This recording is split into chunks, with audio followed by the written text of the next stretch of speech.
welcome to our channel today. It's so lovely to see you once again. Today we're going to discuss about tips you need to know when choosing UK visa. A lot of people have come to my inbox and say, please, can you enlighten us? Can you tell me more about choosing UK visa?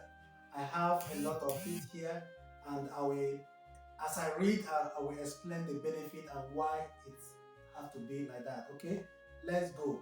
First is you have to choose the right type of visa. A lot of people, they are confused.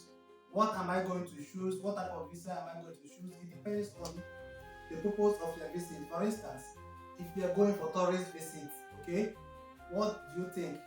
You go for tourist visa or visiting visa? Especially if you're going for visiting visa, that means you will have someone you have in mind to visit. Okay, then tourist, if you're going for tourist, you may not have anybody to visit, but you just want to go around and tour around and sometimes see a lot of things about UK. Okay, now determine the purpose of your visit, such as tourist, study, work, and family visit. Like I said, then you ensure that the specific eligibility requirement for your choosing visa category. So if you are going for studies, for instance, now you're supposed to know about what are the requirements for study visa. Okay, now if you are going for that study visa, you're supposed to know the school you're supposed to apply for. Okay, from all those things, it's not something you wake up one day. That's why I keep telling people, think about the type of visa you are going for and what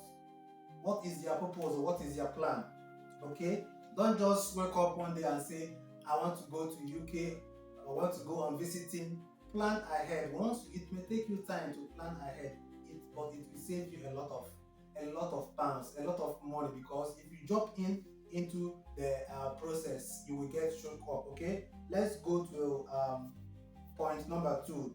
Check the documents. Collect all the necessary documents, including your passport, which must be valid at least 6 months. Okay, beyond your stay. This is very, very important. A lot of people have asked me some questions like, my passport is like 4 months. Can I apply? Can I use it to apply? The answer is no, because the requirements have stated it that you must have a valid passport from 6 months. It should not be less than 6 months. Anything less than 6 months old, okay, it will do what? They will bounce it, because they will know it's going to expire when you enter in that country, and it becomes a serious problem. Now you talk about proof of funds. This is where some people make some um, have some confusions. They have it. Okay, so now imagine you are you want to go for a study and you don't have enough money. What do you think? You will not meet up, because the requirements say that you're supposed to have a certain amount of money if you are going for so category of visa. So proof of fund is where you have to build up.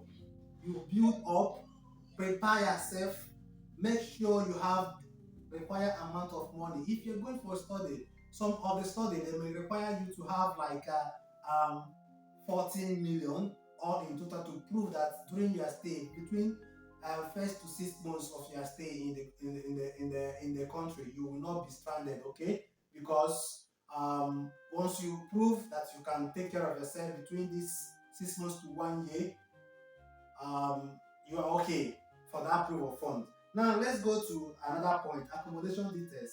Where are you going to stay? If you're going for tourists, that means you're supposed to book hotel reservation ahead. Okay, you do itinerary, that is plan, travel itinerary. It's just like a plan about your study, plan about your travel. I mean, a lot of people get it confused, like it's just like flight tickets. No, itinerary is not only about flight ticket, but it's just like day to day. If you are going on tourist visa, visiting visa, you put a day to day. Okay, now let me show you how it looks like. Day 1, depart from my country and you land into UK, right? First. Now number 2, day 2 will be, now I check in into the hotel. From the airport, I check into the hotel, and the hotel I'm gonna spend like maybe 2 days to get myself because I'm not used to the environment. I have to spend 2 days within that hotel. Then number the thought now might be like, oh, I will visit the Golden Gates in London, and then after that I will also visit some place. Then they cease. You see how it's going to be like you break down everything one by one until the day you are leaving that country, and you mentioning that you are leaving the country on the so.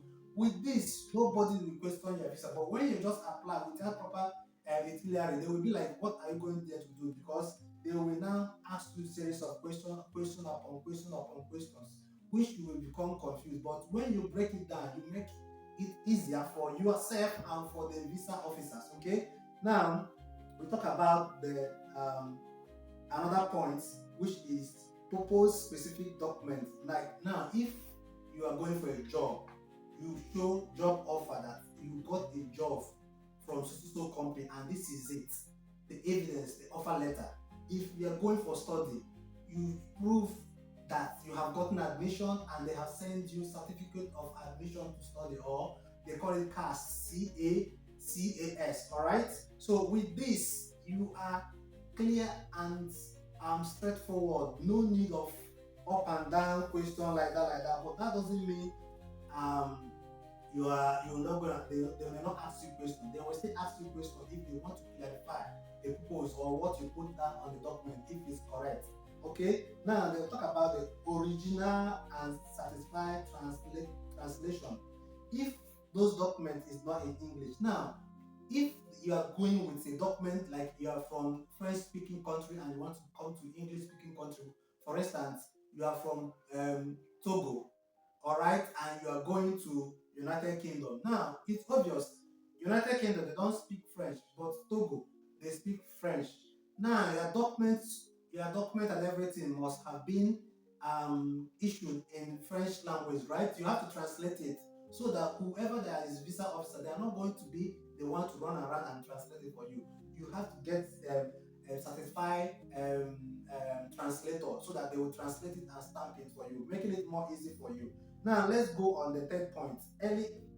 Applying early. This is where some people get confused. You have a program that is going to be in the next 3 months, and you haven't started about maybe 2 or a month closer date. You now want everything to go fast. No, you need to give them time so that they will do what they will cross-check all the documents you have even presented to them.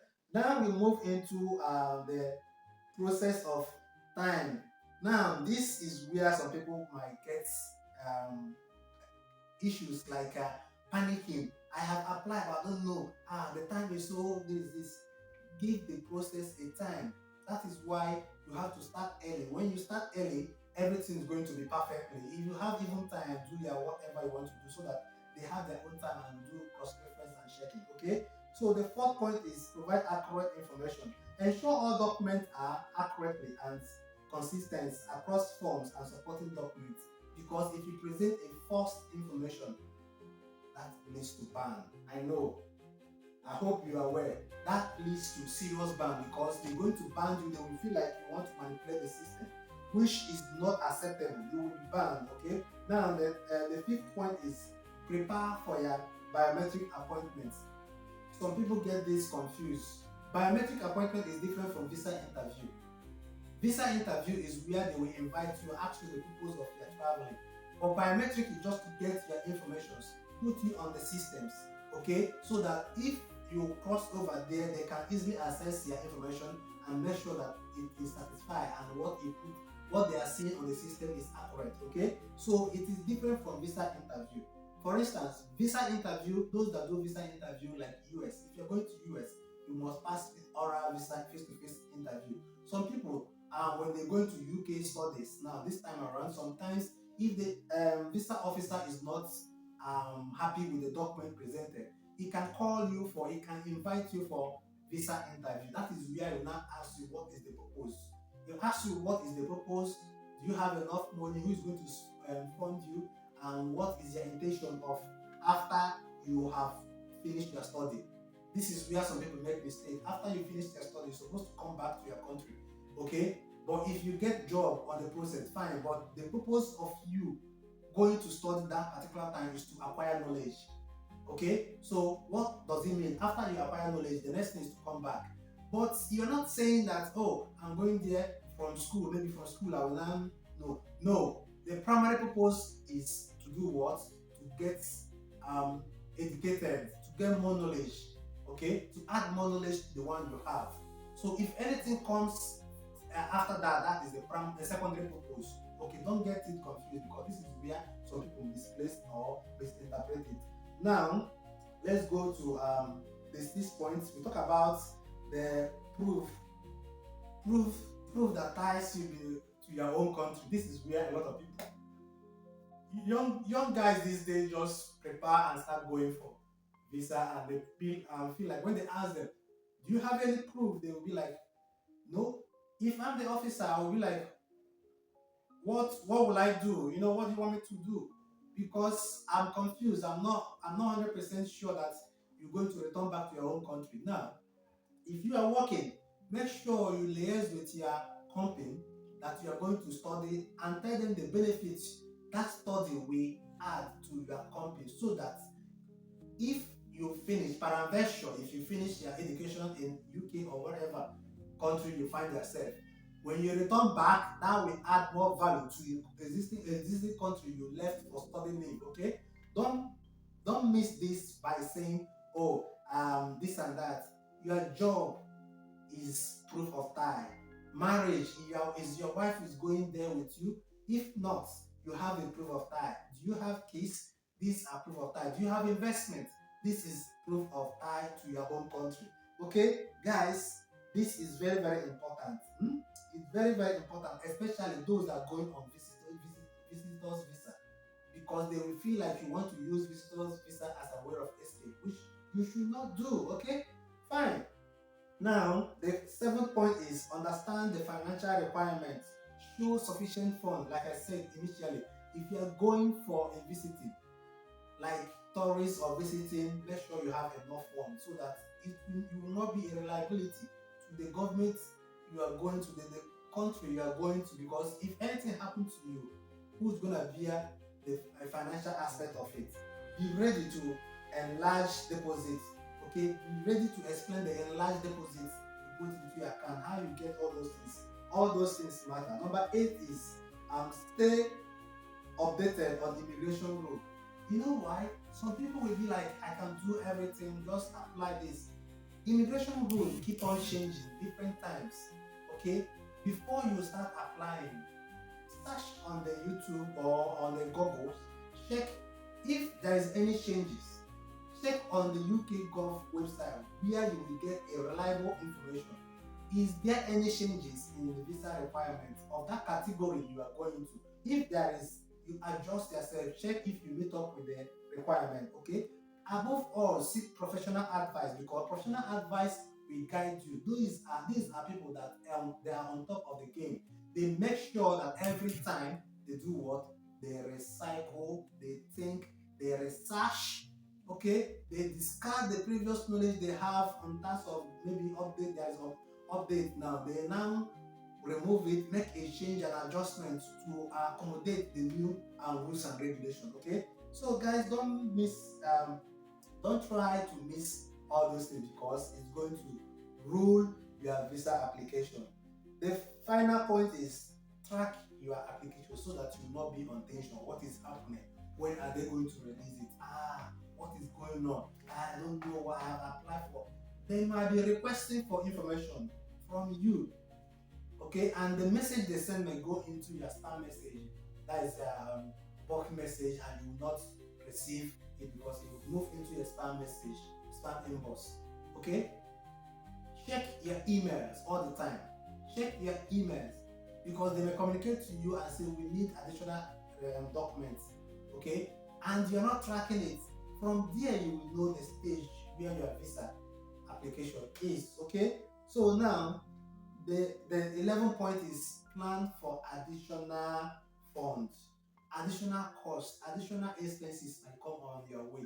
Don't stick to, oh, they say it's 1 million naira, they say it's 5 million naira, and you target that 5 million naira. Make additional make provision for additional expenses so that when it comes, you will not be shut off. It's very, very sad if you have spent 6 million trying to pursue something and something of, let's say, 500,000 will not drag you down. That means you lose the 6 million because of 500,000. It's not wise. And you know how the country looks like. People might not even look at you when you go for seeking for help. When you ask them, please, I need your help in this, they may not look at you. People always look for success. If you try it, I myself, I remember when I was doing pursuing my study, I I go to different people and ask them, this is my intention. I want to study in so field. I want to go for further study. They feel like, oh, those people that is going to help you, they are scammers. They're gonna scam you. But when they notice that, oh, you have gotten it and you are there, they now started trying to invest in you. That is one way for you. I'm not saying it's bad thing. No, it's good. But what I'm trying to say is that plan yourself, plan for the course, plan additional course in case you are shocked up. Then if you are called for interview, make sure you do what? Prepare yourself for the interview. Be clear and confident in your explanation, because these guys you are going to meet, they are psychologists, they are trained. Your eye, your movements, if you sweat, imagine someone, I'm asking you a question, asking you, tell me about the cause or reason why you are going to UK for visiting. You started sweating under AC, guy. It's a red flag. You started shaking. You can't even explain yourself. You don't even know where and where you're going to visit. What you're going to. These are things you're supposed to do or do your research before you go for that interview. In the meantime, guys, subscribe to this channel because I'm going to be dropping more and more updates. In the next video, I'm going to drop about self-sponsorship for nurses. So if this is what you're looking for, if this channel provides you what you're looking for, drop a comment if you have a question, okay, and make sure you subscribe and follow my channel. Share and drop a comment. Thank you so much. See you in the next video. Thank you. Bye bye.